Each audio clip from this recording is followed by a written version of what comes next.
बुलढाणा जिल्ह्यातील शेतकऱ्यांचे खरीप हंगामातील मका पिकाची जी महाराष्ट्र शासनानं जी खरेदी केली त्या खरेदीचे जवळपास 2 महिन्यापासून पैसे हे शासनाकडे बाकी आहेत।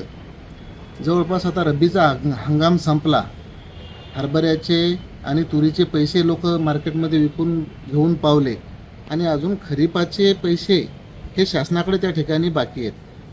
तत्पूर्वी सुरुवातीला शासनानं नाफेड खरेदी केंद्राची जी सुविधा आहे ती फार उशिरा सुरू केली होती सुरुवातीलाच। त्यानंतर लोकांनी माल देऊन खरेदी केंद्रावर आता जवळपास 2 महिने उलटले।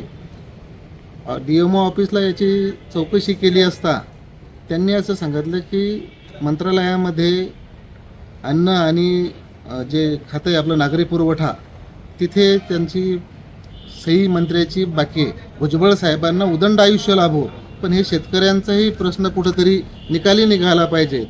अतिशय म्हणजे आता लग्न सराईचे दिवस आहे, अनेक शेतकऱ्यांचे मुलांचे नातवांचे लग्न त्या ठिकाणी मुलींचे खोळंबलेले आहेत आणि या मका पिकाच्या पैशावर या लोकांना म्हणजे अतिशय शेतकरी त्या ठिकाणी हवालदिल झाला। अतिशय दुर्दशा शेतकऱ्यांची त्या ठिकाणी जिल्ह्यातील एकूण किती शेतकऱ्याचे पैसे हे थांबलेले आहेत आणि किती आकडा आहे? जिल्ह्यातून हा जवळपास 14,40,00,000 रुपये जिल्ह्यातील शेतकऱ्यांचे हे महाराष्ट्र शासनाकडे पैसे बाकी आहेत आणि माझ्या तालुक्यातील सिंदखेड राज्यातील जवळपास 3 कोटी रुपये हे शासनाकडे त्या ठिकाणी बाकी आहे। तुमची काय मागणी असते? माझी मागणी अशी की येत्या आठवड्यात शासनानं किंवा या पणन कार्यालयानं या आठवड्यात हा शेतकऱ्यांचा प्रश्न मार्गी लावावा अथवा काँग्रेस पक्षाच्या वतीनं पणन कार्यालयाच्या समोर मी तीव्र स्वरूपाचं आंदोलन हे जिल्ह्यातील संपूर्ण शेतकऱ्यासह त्या ठिकाणी करणार आहे।